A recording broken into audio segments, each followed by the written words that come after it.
Bonsoir, merci de nous rejoindre dans cette édition du 22h. Voici les titres que nous allons détailler ensemble ce soir. Accolade, sourire, Alexis Tsipras, le nouveau leader grec, était à l'Elysée aujourd'hui, reçu par François Hollande. Son gouvernement fait cette semaine la tournée de l'Union européenne et un compromis pourrait être trouvé sur la dette grecque, lequel nous le verrons dans cette édition avec notre chroniqueur éco, Jean-Louis Gombaud. Ségolène Royal ressuscite la pastille verte pour permettre aux voitures les moins polluantes de circuler les jours de pic de pollution. Une mesure qui fait partie de la feuille de route écologique du gouvernement pour 2015, dévoilée ce matin par le Premier ministre et la ministre de l'écologie. 5e conférence de presse de François Hollande depuis le début de son quinquennat. Demain, un événement politique à suivre bien sûr en direct sur notre antenne à partir de 10h30. L'Élysée annonce une conférence de presse un peu différente des précédentes sur la forme et sur le fond. C'est ce que nous détaillerons ce soir avec le club des éditorialistes du mercredi. Également au menu des débats ce soir, la ligne abstentionniste adoptée par l'UMP hier soir pour le second tour de la partielle du Doubs et l'autorité perdue ou non de Nicolas Sarkozy. Ségolène Royal ressuscite donc la pastille verte, cette vignette qui permet à certaines voitures seulement de circuler les jours de pollution. Cette mesure fait partie du plan écologique dévoilé aujourd'hui par le gouvernement, un plan très axé sur les véhicules électriques et plutôt bien accueilli par les ONG. On le détaille avec Pauline Dame. Dans le viseur du gouvernement, la pollution automobile et cette mesure phare annoncée par Manuel Valls, le retour avant l'été de la pastille verte. Apposée sur le pare-brise, elle doit permettre d'identifier les voitures propres qui seront alors autorisées à rouler lors des pics de pollution ou circuler dans les voies de bus. Parallèlement, 10 000 € seront offerts pour l'achat d'une voiture électrique en remplacement d'un vieux véhicule diesel. Un bonus opérationnel dès le mois d'avril. Il nous faut sortir progressivement du réflexe tout diesel et cette mesure est un pas important dans cette direction. À retenir aussi la fin des aides financières accordées aux entreprises produisant des centrales à charbon destinées à l'exportation mais non conformes aux normes anti-pollution. En revanche, pas d'expérimentation de l'écotaxe dans les régions volontaires comme l'Alsace ou la Lorraine. Au total, pas moins de 73 mesures. Une feuille de route bien accueillie par les ONG, mais qui réclame toutefois un calendrier plus précis. C'est une belle feuille de route avec beaucoup d'engagements concrets sur l'ensemble des thématiques. On a été rassurés ce matin, c'est bien la fin des subventions et de toutes les aides financières aux centrales à charbon. Mais on a encore une petite incertitude sur le calendrier. Manuel Valls a dit que le ministère de l'écologie allait nous détailler ça dans les prochains jours. On sera très attentifs. Même attente pour le président de France Nature Environnement. Bon, il y a des éléments positifs, je citerai là-dessus peut-être la pastille verte, mais beaucoup de verbes sont au futur, il n'y a pas de calendrier, il n'y a pas de politique de moyens clairement énoncée, donc les éléments concrets sont à nos yeux encore insuffisants. De nouvelles initiatives environnementales, un projet de loi sur la transition énergétique, le tout pour verdir la politique du gouvernement avant la grande conférence de Paris sur le climat. Une tournée pour rassurer les Européens est négociée. Alexis Tsipras, le nouveau dirigeant grec, a été reçu aujourd'hui par François Hollande. Il était un peu plus tôt dans la matinée à Bruxelles.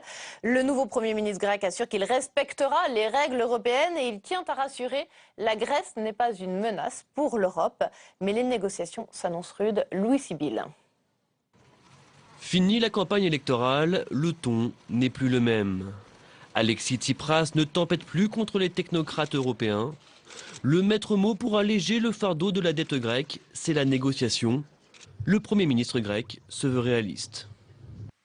La dette doit être viable, doit devenir viable. C'est quelque chose dont on discute. L'avenir européen est notre avenir commun et nous devons sortir de cette crise qui s'auto-alimente. François Hollande a rappelé les engagements pris par l'État grec, mais reste ouvert à des solutions.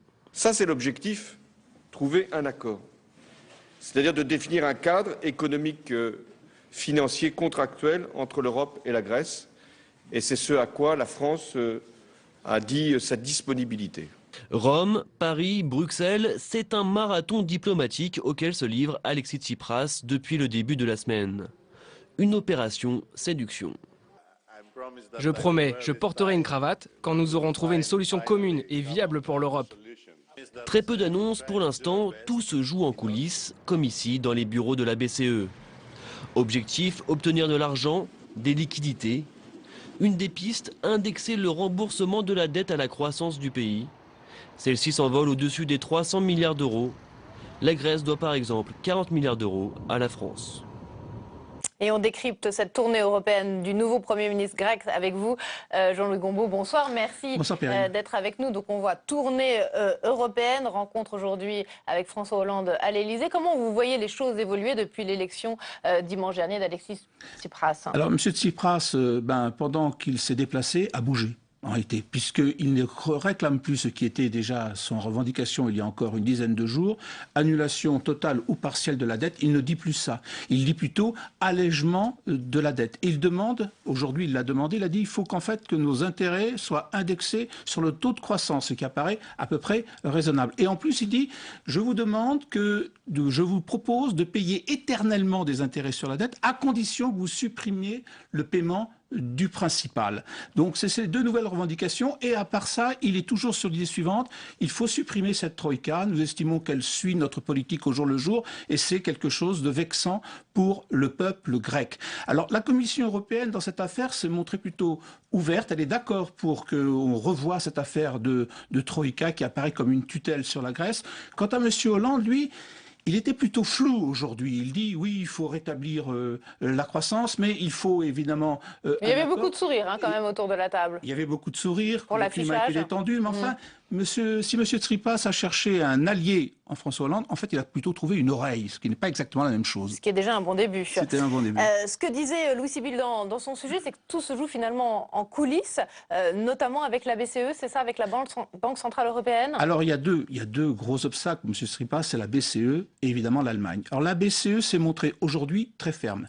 Elle a exactement dit, il n'est pas question d'alléger la dette grecque. D'ailleurs, nous n'en avons pas, nous, la Banque Centrale Européenne, pour ce qui nous concerne, elle a 17 milliards quand même d'euros sur la Grèce, nous n'en avons pas le droit. En revanche, nous acceptons de prolonger de 15 jours, quand même 15 jours c'est un sursis assez court, le financement des banques grecques, le temps que vous trouviez, vous, les Grecs, un accord général avec les Européens. Il a donné donc un sursis de 15 jours. Reste l'Allemagne, que M. Tsipras visite demain. Alors là, elle est très dure. D'après un communiqué qu'on a pu lire ce soir sur Reuters, Mme Merkel dit, ça se résume en gros en un seul mot, non. Il faut respecter les engagements à la lettre. Autrement dit, là, il va y avoir un véritable obstacle, ce qui explique d'ailleurs l'attitude de M. Hollande. Il veut bien aider les Grecs, mais il ne veut pas se fâcher avec l'Allemagne pour que l'Allemagne ne dise pas, attends, tu es de quel côté? Tu es du côté des Grecs ou tu es de mon côté? Ce qui lui pose pour M. Hollande un véritable quelque chose qui est absolument très difficile à gérer. Risque de clash, donc peut-être demain entre l'Allemagne et la Grèce? Oui, mais enfin, Allemagne-Grèce, s'il y a un clash... On voit comment ça peut se conclure. Merci beaucoup, Jean-Louis. Retour maintenant dans le 22h sur la décision hier soir du bureau politique de l'UMP concernant le deuxième tour de la partielle du Doubs. Après de longs débats, l'UMP a donc appelé soit à s'abstenir, soit à voter blanc pour arbitrer ce duel entre le Parti socialiste et le Front national. Une décision contestée par certains et qui serait l'indice d'un manque d'autorité de Nicolas Sarkozy. On voit ça avec Mounir Soussi. La législative partielle du Doubs continue d'empoisonner la vie de l'UMP. Le bureau politique d'hier était censé régler la question, mais le débat interne continue aujourd'hui à faire des vagues. Certains responsables s'affranchissant publiquement de la consigne du Nini adoptée par le parti. Je ferai barrage au Front National, donc je voterai Barbier. C'est clair. Socialiste. C'est clair dans mon esprit. Des esprits qui se sont échauffés hier. Pendant la réunion de groupe et au bureau politique, Nicolas Sarkozy a été contesté par ses troupes. Quelques noms d'oiseaux auraient même été échangés entre députés. La majorité du bureau a voté contre sa proposition de faire barrage au FN. Pour ses soutiens, cette mise en minorité n'est pas une défaite, il a simplement ouvert un débat. Quand Nicolas Sarkozy décidait seul, on disait qu'il est autoritaire. Maintenant qu'il écoute, on dit qu'il est faible. Je suis désolé, l'image qu'on a donnée hier, c'est quoi? On nous promettait le déchirement, les portes qui claquent, la guerre civile. On s'est posé, on a écouté. Le Nini l'a emporté hier, mais Nicolas Sarkozy devra attendre jusqu'à dimanche pour commencer à refermer ce chapitre qui aura mis son autorité à rude épreuve.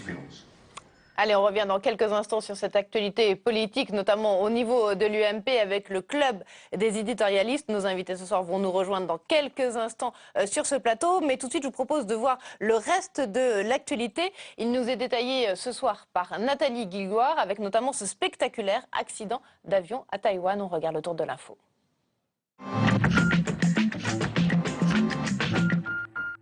Le niveau de sécurité relevé en Alpes-Maritimes.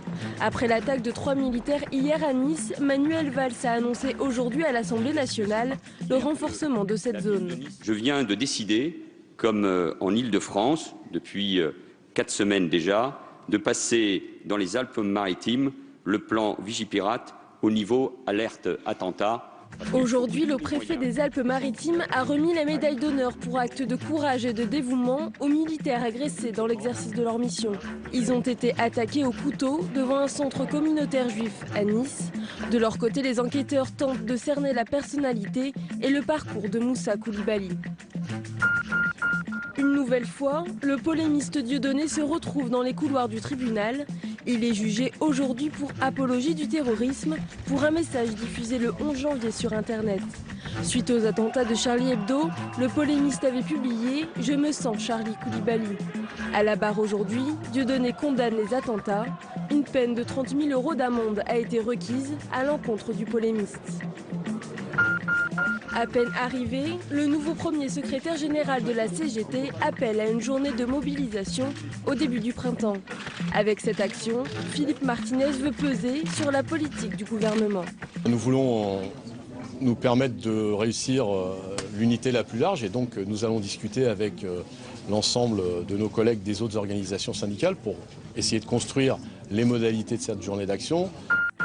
L'image est impressionnante. À 11h ce matin, un avion de la compagnie taïwanaise Transasia Airways heurte un pont autoroutier avant de se cracher dans une rivière à Taipei. Bilan, 16 morts et 24 disparus. L'appareil transportait 58 personnes. Sur place, les services de secours se sont rapidement mobilisés pour venir en aide aux rescapés. Il s'agit du deuxième accident grave subi par la compagnie taïwanaise en 6 mois.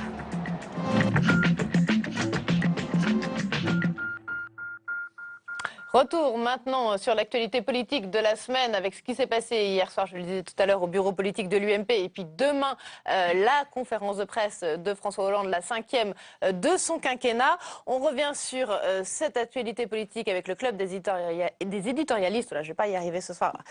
Avec nous sur le plateau, tout d'abord Hervé Baudry. C'est pas vrai, oui, il est là. Oui, il est là, qui nous accompagne en dessin comme tous les mercredis soirs. Avec nous également sur le plateau Cécile Cornudet pour les Échos. Bonsoir, merci d'être là. Henri Vernet, rédacteur en chef du Parisien, bonsoir. Merci à vous également d'être sur ce plateau. Michel Urvois pour Ouest France, bonsoir Michel. Bonsoir. Et puis Charles Consigny pour Le Point. Bonsoir. Merci d'être là. Donc l'UMP qui appelle à l'abstention, est-ce que c'est le rôle d'un parti politique, Henri Vernet? Non, c'est paradoxal. C'est vrai que surtout dans la foulée, si l'on peut dire, de l'esprit du 11 janvier, de cette marche citoyenne, une espèce de réveil citoyen des Français pour des événements dramatiques, mais on avait cru comprendre qu'il y avait une brève parenthèse, enfin, on voit qu'elle est brève d'ailleurs, mais d'esprit civique retrouvé, de mobilisation.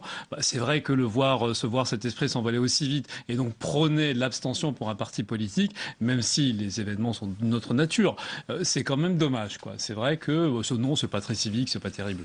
Ouais, Charles Consigny, vous froncez les sourcils. Non, je suis d'accord avec ça. En effet, c'est pas civique et il faut voir quand même le contexte. C'est-à-dire, c'est prôner l'abstention alors même qu'il y a le risque qu'une candidate aux législatives Front National soit élue députée.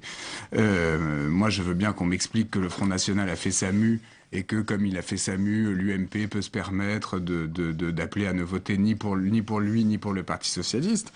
Mais la candidate en question, c'est une candidate de l'ancienne école du Front National. C'est une candidate qui dit qu'elle croit à l'inégalité des races. C'est la candidate d'un parti qui propose de rétablir la peine de mort.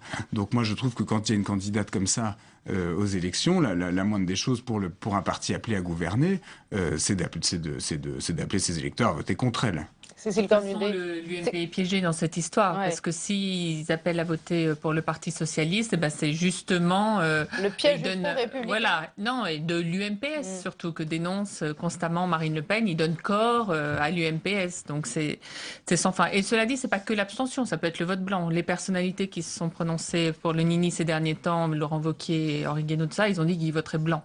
Alors je sais pas si ça a la même... Mais est-ce que c'est pas quand même le marqueur d'une absence un peu de boussole idéologique, Michel Urvois?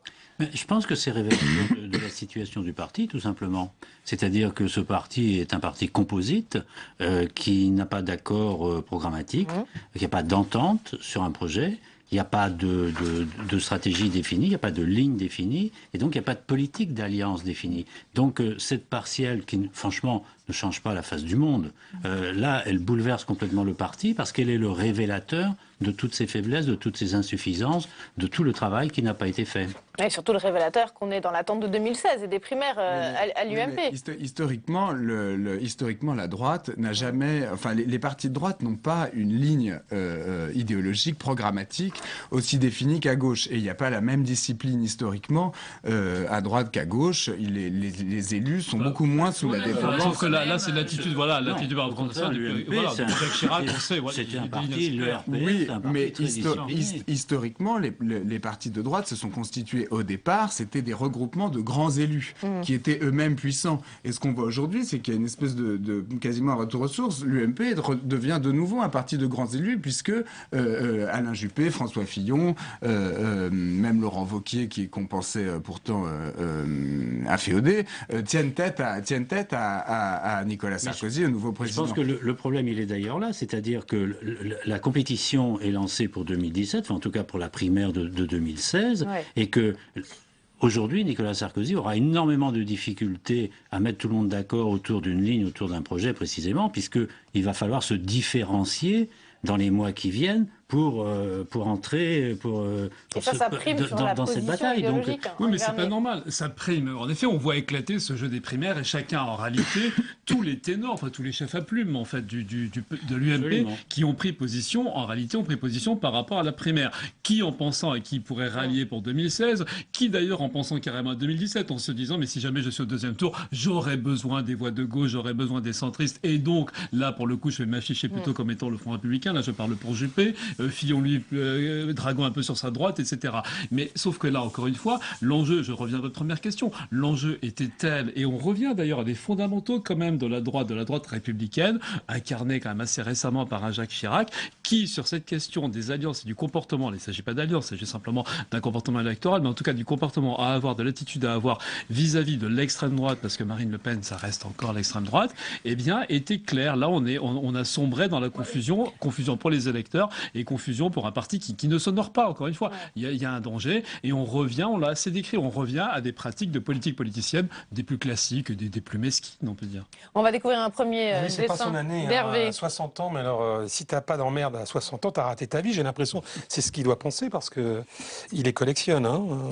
Alors est-ce que quand même, ce qui s'est passé cette semaine au bureau politique de l'UMP, c'est le signe d'un manque d'autorité de Nicolas Sarkozy, en tout cas d'un Sarkozy en perte de vitesse, Cécile?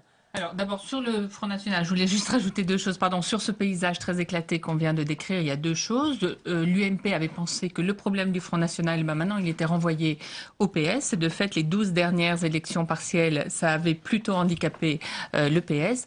Et deuxièmement, je pense que l'UMP est en train de changer de regard sur le danger Front National.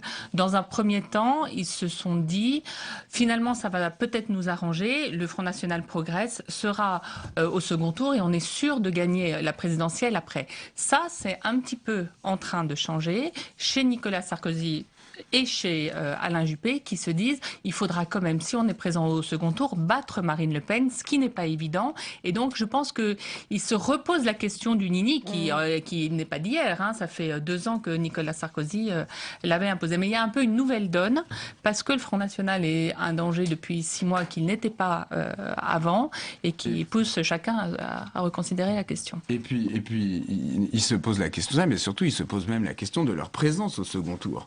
C'est-à-dire que Hollande était tellement effondré avant les événements de Charlie Hebdo que tous ces prétendants bien sûr, tous ces prétendants à la candidature à droite pensaient qu'ils allaient se retrouver face à Marine Le Pen, quoi qu'il advienne, en 2017.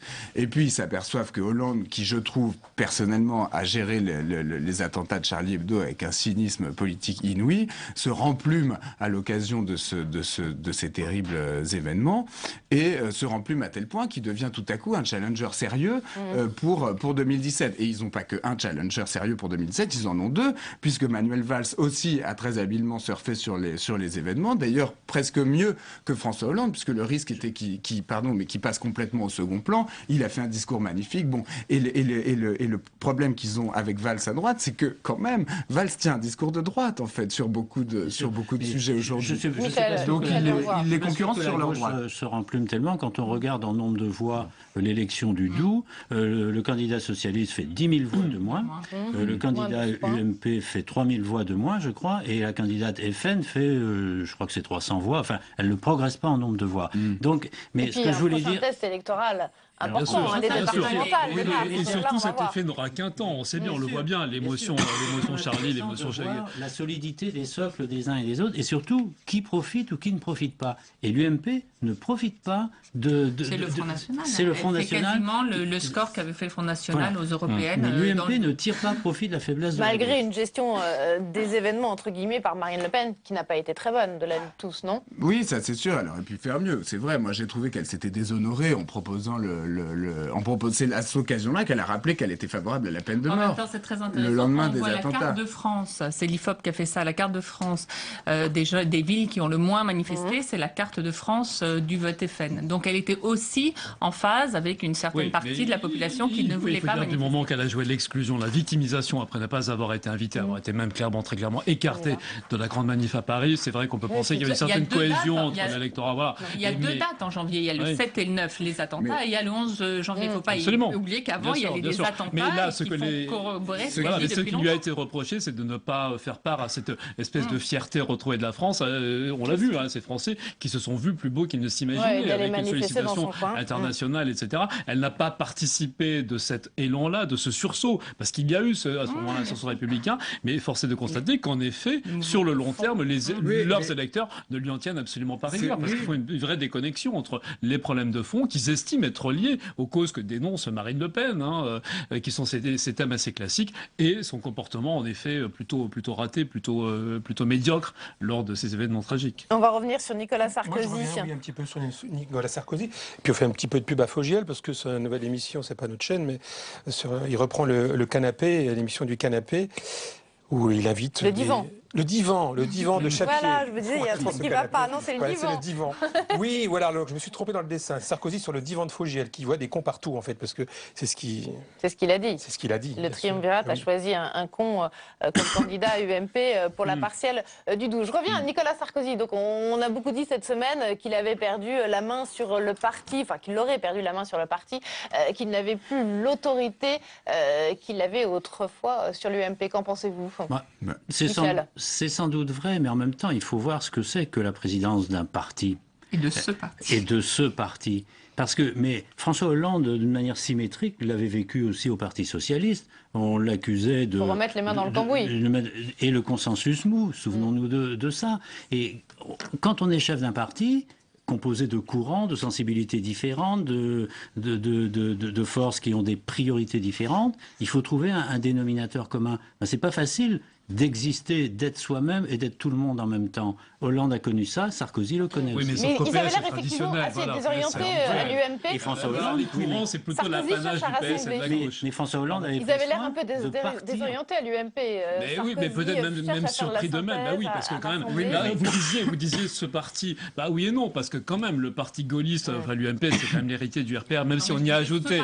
Voilà, c'est ça, exactement. Parce que le vieux parti gaulliste, c'était quand même le contraire. Bon, c'était le fameux fameux parti des Godillots. Et c'est vrai, où on suivait quand même, on s'alignait droit comme un seul homme derrière le chef. Pendant des années. Exactement. Oui. Et c'est quand même, enfin, c'est déjà sous le mandat de Sarkozy que les choses ont commencé à changer. Il faut dire aussi que l'accélération du tempo avec le quinquennat, avec les élections permanentes. De Nicolas Sarkozy, lui, il a un peu théorisé la loi de la jungle en politique et il s'étonne qu'aujourd'hui la chaîne hiérarchique ne marche plus, le respect des aînés, etc. Ça ne marche plus.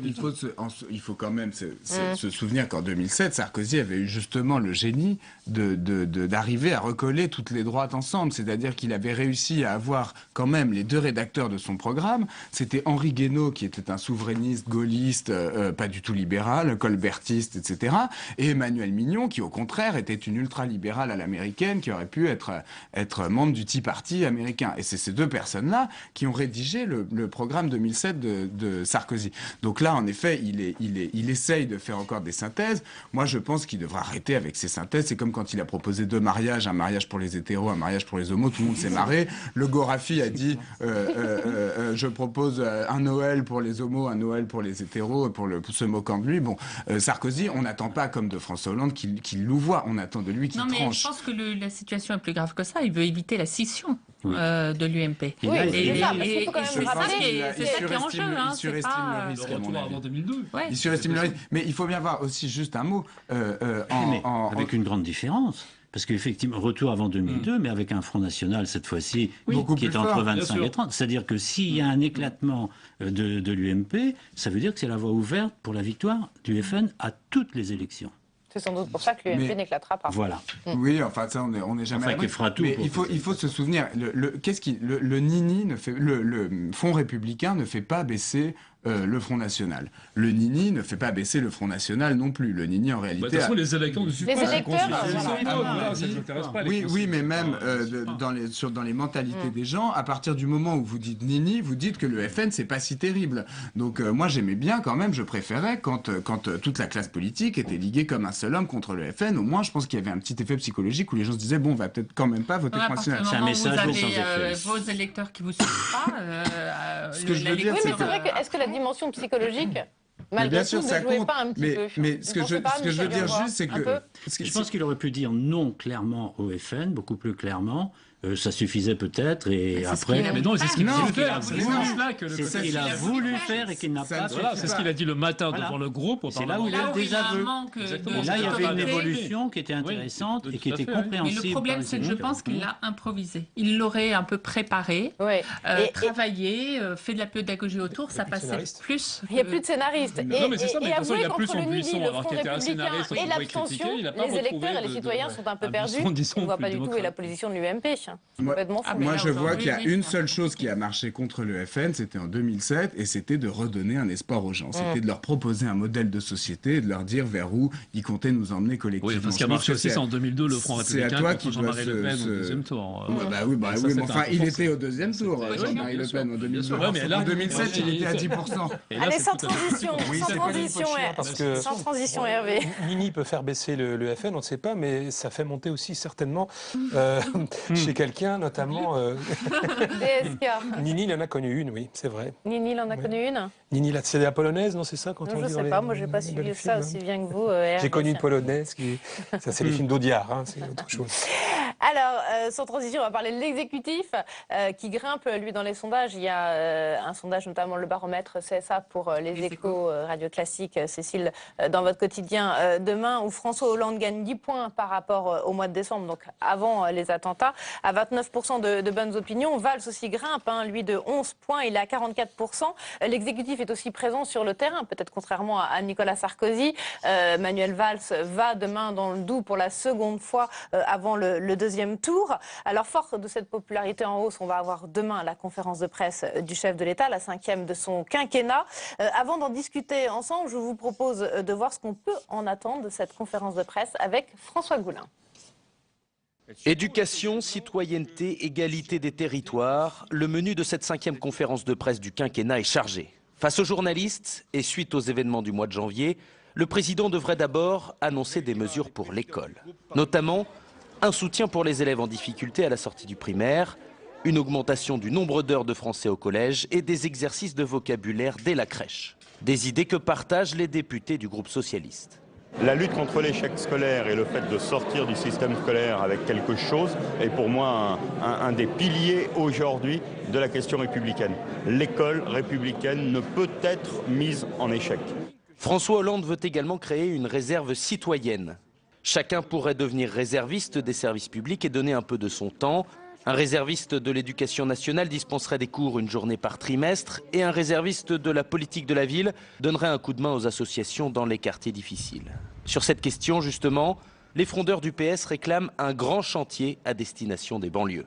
Il faut remettre évidemment beaucoup de moyens pour reconstruire des villes qui aujourd'hui sont dans un état de dégradation tel que ça provoque un sentiment, une réalité de relégation. Et il faut aussi renforcer un tissu associatif sans lequel le vivre ensemble n'aura pas de sens.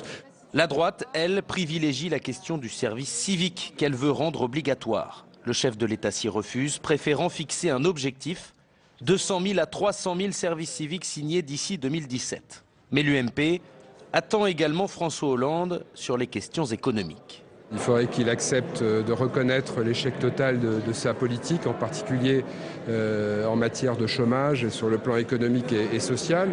Et il faudrait qu'il accepte bien de retirer la loi Macron et de déposer enfin un vrai texte qui permette à notre pays d'aller mieux et d'entreprendre les réformes structurelles qu'il n'entreprend pas. Le président devrait par ailleurs confirmer les 2680 emplois supplémentaires et les 425 millions d'euros consacrés à la lutte contre le terrorisme qui seront mis en place au cours des 3 prochaines années. Voilà, l'Élysée annonce ce soir du neuf à la fois sur la forme. La conférence de presse devrait être moins longue, plus ramassée.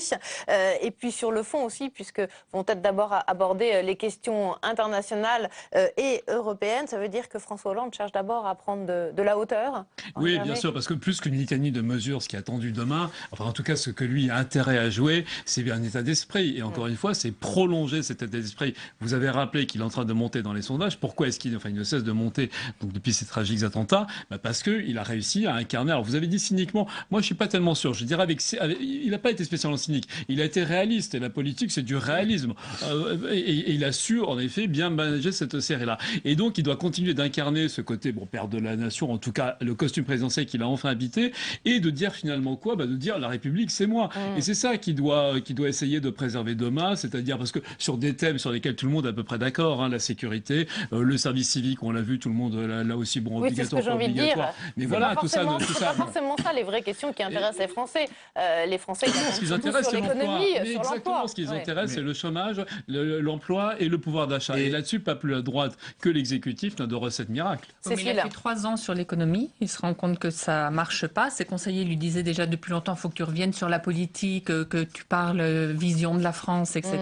Que tu prennes de la hauteur, comme vous disiez. Et en fait, là, il a l'occasion de le faire parce que le régalien qui fait depuis un mois, ça lui va bien au teint sondagier, il monte dans les sondages, et en plus ça tombe bien parce que c'est des sujets sur lesquels sa gauche se divisera beaucoup moins. Il a sa bouteille d'oxygène. Il va parler on le voit sur le dessin d'Hervé Baudry. Exactement. Pardon, je ne sais pas si vous vous rendez compte la vitesse de la remontée de Attention, Hollande. Parce que mais en politique on descend aussi très vite. Oui, c'est vrai. Mais bon, il y a un peu de sondage. François Mitterrand, il avait eu ça. C'est-à-dire comment il a géré des événements. Or, comme il les a plutôt bien gérés, c'est oui. Mais quand on demande est-ce que c'est un bon président ou de est-ce que c'est un bon premier ministre, les progressions seront beaucoup moins spectaculaires. On est sur 1 ou 2 points de plus et non pas sur des dizaines. Moi, je pense qu'effectivement, il joue là-dessus, c'est-à-dire qu'il a bien géré la crise, il y a eu la compassion qu'il fallait, il y a eu les mesures de sécurité qu'il fallait, et maintenant, il va les accompagner effectivement sur le thème du vivre ensemble, qui est aussi quelque chose de... ça paraisse artificiel maintenant. Non, mais je pense qu'il y a une opportunité, je ne sais pas si vous avez vu, mais il y a un mouvement associatif qui lance, à partir de demain, un appel justement à la réserve citoyenne, à la fraternité à travers différents dispositifs. C'est tout le monde associatif français en fait qui se lance dans cette démarche-là, qui existe déjà. Il y a déjà des choses. Et donc du coup, il va reprendre, je pense, cette initiative-là au rebond. Et pour lui, ça tombe très très bien. C'est très bien, mais est-ce que c'est l'essentiel pour les Français? Bien sûr, mais il compte sur quoi? Enfin, en même temps, le sait mieux que moi, mais sur le plan économique, il y a un certain certain nombre de facteurs favorables, il va jouer avec le temps. Il veut la dimension confiance joue beaucoup. Alors, ça faisait 3 ans qu'il disait ayez confiance, je mets de l'argent aux entreprises, ayez confiance. Là, il va jouer sur un autre registre pour avoir de la confiance, de s'attaquer aux vrais problèmes. C'est pas des faux problèmes, au contraire. Ce qui s'est manifesté au moment des minutes de silence, tout ça. Je souligne juste que ce sont peut-être pas les problèmes les plus importants pour les de la société, le problème des banlieues, tout ça. S'il s'attaque à ça, c'est pas des faux problèmes. Est-ce que vous n'êtes pas, vous dites, il faut pas que ça ait l'air artificiel. Est-ce que vous n'êtes pas frappé par le fait que tout est faux quand même là-dedans? C'est-à-dire, moi, je suis quand même sidéré de voir ce monsieur Hollande et je vois monsieur Sapin qui prend des grands airs, etc. Il a l'air extrêmement sérieux, extrêmement sûr de lui. Vous savez, Aristote disait que le doute, c'est le début de la sagesse. Et moi, je suis inquiet de voir monsieur Hollande persévérer dans l'erreur, c'est-à-dire ne pas changer sa politique, alors qu'au bout de plus de 2 ans, sa politique a conduit à 2000 milliards d'euros de dette, une dégradation de la note de la France par toutes les agences de notation, une croissance à zéro et un chômage qui a plus augmenté en 2014 qu'en 2013. Donc moi, je suis désolé, mais ce président-là, j'ai quand même beaucoup de mal à le croire. Il va passer sur le régalien, d'accord, parce je dis qu'il a cyniquement récupéré les événements de Charlie Hebdo. Il a dit, ces gens-là me prenaient pour un charlot, ils m'aimeront comme Charlie. Non, mais ils profitent d'une le jour même, pardon, excusez-moi, il y a 12 morts par balle, par terrorisme. Le jour même, il dit, ils me prenaient pour un charlot, ils m'aimeront comme Charlie. Il l'a pas dit publiquement à un micro. Oui, mais ça en dit long sur sa capacité de récupération. Et moi, je suis désolé, mais c'est ça. Enfin, pour moi, c'est un peu comme les sans-dents. C'est un peu facile. C'est la vérité. Non, mais je ne dis pas que c'est pas la vérité. C'est l'écume des choses. C'est l'écume des choses. Juste un mot. Un des piliers du gouvernement, Najat Vallaud-Belkacem, comme elle est ministre de l'Éducation, c'est elle qu'on a le plus entendu après les événements de Charlie Hebdo. Pourquoi? Si, on l'a beaucoup entendu. Oui, mais on l'a beaucoup entendu parce qu'il y a eu ces incidents. On l'a entendu dans une deuxième séquence. Ces incidents dramatiques dans les collèges et dans les lycées où on a vu qu'on avait toute une partie de la jeunesse française qui était en rupture complète avec le reste de la collectivité. Et tout ce que Mme Vallaud-Belkacem a trouvé à dire, c'était qu'il allait falloir enseigner davantage les valeurs républicaines au collège et au lycée. Mais est-ce que vous n'avez pas l'impression que c'est qu'on est dans 1984, que tout ça est complètement faux, que ça n'aura aucun effet? Ici au Sénat, le groupe UMP du Sénat a lancé une commission d'enquête justement pour réfléchir effectivement aux symboles républicains dans l'école. Mais qu'est-ce que c'est les valeurs républicaines? C'est parce qu'il y a un échec sur le plan économique qu'il ne faut rien faire dans les autres domaines. Enfin, oui, mais qu'est-ce qu'ils font? Ce que je veux dire, c'est que je vais juste finir en 2 mots. Qu'est-ce qu'ils font? Leurs valeurs républicaines, la laïcité, qu'est-ce qu'ils font? Ils participent à la construction des mosquées, ils autorisent les voiles dans les accompagnements scolaires. C'est qui? La majorité socialiste. Les mosquées, ce sont beaucoup de mairies centristes et de droite dans la banlieue parisienne. Donc là, non, votre démonstration, elle n'est pas très convaincante. Ce sont les gens qui sont dans cette idéologie centriste qui nous gouverne, d'Alain Juppé à Najat Vallaud-Belkacem, en passant par François Hollande. Ensuite, qu'est-ce qu'il y a d'autre comme valeur républicaine? C'est la dernière que je citerai, la liberté d'expression, qui a été au cœur de tout. Qu'est-ce qu'on fait au nom de la liberté d'expression? On censure Éric Zemmour, un des intellectuels les plus quand même brillants du paysage audiovisuel. Moi, je m'inquiète de cet inversement du sens des mots et de cette espèce de mensonge général dans lequel nous sommes depuis ces événements et sur lequel Hollande va continuer. Jusqu'à preuve du contraire, la censure d'Éric Zemmour, je ne crois pas qu'il y ait chose d'étatique là-dedans. D'où ça vient? Est-ce que le gouvernement, à quel moment le gouvernement a-t-il censuré Éric Zemmour? Mais c'est leur même idéologie. Mais ces gens-là pensent tous la même chose. Mais c'est qui ces gens-là? C'est un vaste complot. C'est le grand centre mou qui nous gouverne dans la personne de François Hollande. Et ça va en effet du grand centre mou. Oui, je connaissais pas. Si vous voulez faire de la publicité à Zemmour, il faut le censurer. Enfin, non, ça fonctionne pas. Enfin, vous pouvez pas ne pas voir quand même qu'en France, on vit sous l'Empire. On peut trouver ça très bien, on peut trouver que c'est bien. Mais il y a quand même une idéologie. Il y a quand même non, je dis pas qu'il y a une dictature, je dis qu'il y a une idéologie qui domine et que François Hollande incarne magnifiquement cette idéologie dominante et qu'au nom de cette idéologie dominante, on brandit des mots et derrière ces mots, on fait le contraire de ce qu'ils veulent dire. On va passer par un dessin d'Hervé avant de voir les unes des hebdos cette semaine. Oui, je reviens rapidement sur le service civique.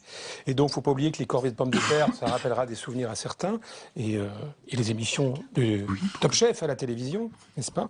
Et alors aussi, j'aime un petit clin d'œil pour mon voisin, parce que dans les chaumières, on vous écoute. Et voilà, maintenant, ce qu'on va dire demain, je le savais, Hollande est patron de chaîne. Sans doute. Mais oui, d'une certaine façon, oui, de certaines chaînes. Oui, ça, c'est entièrement faux, ça. Mais ça, c'est une vieille tradition. Et comme Sarkozy l'était avant lui.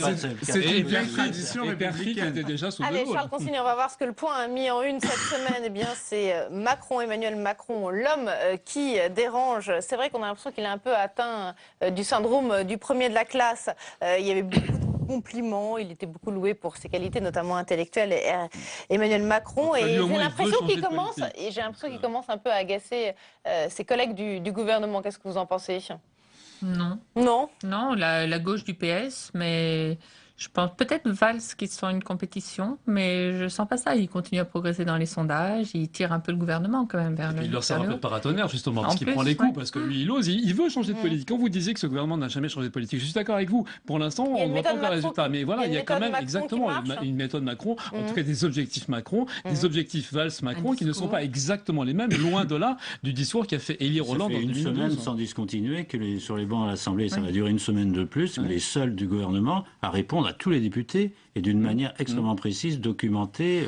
Même ceux qui ne sont pas d'accord avec lui, ils sont un peu épatés par sa capacité. Oui, il a épaté. C'est assez notable. Il a épaté beaucoup de parlementaires, notamment en se déplaçant beaucoup sur le terrain avant la présentation, avant l'examen de son projet de loi à l'Assemblée nationale. Et c'est vrai que cette méthode a séduit pas mal de parlementaires qui étaient un petit peu dubitatifs au départ. Ce qui est dommage, c'est qu'il est malheureusement cédé au lobby des notaires. Et là, pour le coup, on retrouve des comportements très français qui font que notre société, décidément, dans 100 ans, peut-être on sera encore au même point. C'est-à-dire que voilà, un jour, c'est les pilotes de ligne, le lendemain, c'est les médecins, les huissiers, les taxis, voilà, exactement. Et tout le monde sait que cette loi avec une façon d'habiller ce recul qui était un petit peu bizarre. Je me suis trompée. Bizarre, absolument. Oui. Alors. Et tout le monde sait que ça doit être insuffisant. C'est pas mal, non? C'est rare. Oui, il allait chez GAD quand même. Oui, mais chez GAD, oui. Oui, mais là, on parlait des notaires. Ah oui, pardon, oui, non, mais j'ai fait ça. La une d'une nouvelle Obs de cette semaine avec la jeune garde du président François Hollande. Alors, ce jeune conseiller, il a 34 ans, il a l'air très, très, très jeune, qui est en une du Nouvel Obs. Moi, personnellement, je ne le connaissais pas. Ils ont fait toute une série de unes différentes comme ça, le Nouvel Obs, avec les 4-5 conseillers qui comptent autour de François Hollande. On a l'impression quand même qu'il y a une vraie communication qui s'est mise en place depuis quelques mois maintenant autour de François Hollande. On lui a beaucoup reproché au début ses erreurs de communication. Et là, on veut faire monter effectivement les hommes autour de lui. Il y a ce papier aussi dans Le Monde de ce soir, les hommes du président. La promotion Sangor de l'ENA, oui. Ouais, il a beaucoup progressé en termes de communication, François Hollande. Enfin, en tout cas, son staff autour de lui. Oui, quand même. C'est mieux maîtriser son staff, exactement. Parce que là, l'homme que vous citez, c'est Gaspard Ganzer dans Le Monde, voilà, le nouveau chef d'orchestre. Alors bon, ça n'avait pas commencé de manière géniale, parce qu'il était à peine arrivé quand il y a eu la fameuse histoire, l'île de Sein, pas de parapluie, le François Hollande trempé qui prenait l'eau, en fait, comme si son régime prenait l'eau. Et donc ça, c'était pas terrible. Mais depuis, c'est vrai que c'est quand même mieux orchestré. En même temps, on a ce regard-là parce qu'il vient d'y avoir cette séquence post-attentat. C'était pas l'heure de la communication, ça parlait de soi. Mais à la fois à l'Élysée et à Matignon, c'est quand même beaucoup plus professionnel qu'il y a 2 ans. Absolument, oui. Ouais, et puis avec le fait de vouloir montrer et de faire monter cette jeune garde, c'est peut-être aussi une volonté de rajeunir l'image du président de la République. Mitterrand faisait beaucoup ça. On sait que François Hollande regarde beaucoup ce qu'il avait fait. Faire monter une nouvelle génération, c'est pas mal si on veut se représenter un jour. Surtout lui qui a placé son quinquennat sous les signes de la jeunesse. Et qui n'a pas fait grand-chose sur la jeunesse. Non, pour l'instant. Peut-être qu'il va y avoir des annonces demain. On n'en a pas parlé. Peut-être qu'il y aura aussi des annonces en matière institutionnelle de la part de François Hollande. On a vu la guéguerre, là, tous ces derniers jours, entre Claude Barthelone et Gérard Larcher, entre l'Assemblée nationale et le Sénat. Est-ce qu'à votre avis, en matière institutionnelle, il a encore un peu de marge de manœuvre, François Hollande? Typiquement, je suis désolé, je constate que vous aimez tous beaucoup François Hollande, mais il a... Non, mais je trouve très rapidement parce qu'on est sur la dernière minute. Très indulgent et par exemple, si François Hollande était un tout petit peu courageux, il aurait supprimé le Conseil économique, social et environnemental qui ne sert à rien de la vie générale et qui coûte une fortune. Il l'aurait fusionné avec le Sénat pour faire une vraie deuxième chambre. Ça, c'est l'avis de Claude Barthelone. Efficace. Oui, mais c'était l'avis du général de Gaulle dans son discours de Bayeux en 1947. Donc on n'a pas attendu Barthelone pour ça. Il aurait fait des vraies choses comme ça. Il aurait réduit le nombre de députés. Il y serait allé sur les institutions. Il aurait supprimé le poste de Premier ministre. Il aurait... Vous voyez ce que je veux dire? Quand même, rien n'est fait. Moi, je veux bien qu'il... Rien n'a été fait avant non plus, mais là-dessus, vous avez raison. Sur toutes ces réformes. Je veux bien qu'il ait repris sa com en main, mais moi, je voudrais qu'il reprenne le pays en main. Allez, on finit avec 3 dernières unes, valeurs actuelles de l'ordre dans l'État, banlieue, école. Les Français veulent de l'autorité. L'Express qui revient sur la République face à l'islam, laïcité, intégration, éducation. Et puis le 1 avec tout un dossier autour de la Grèce, la dette et nous. Voilà donc pour ce 22h ce soir. Merci à tous les 4 d'être venus dans notre club du mercredi soir. Merci à tous de nous avoir suivis et très bonne soirée à tous sur l'antenne de Public Sénat.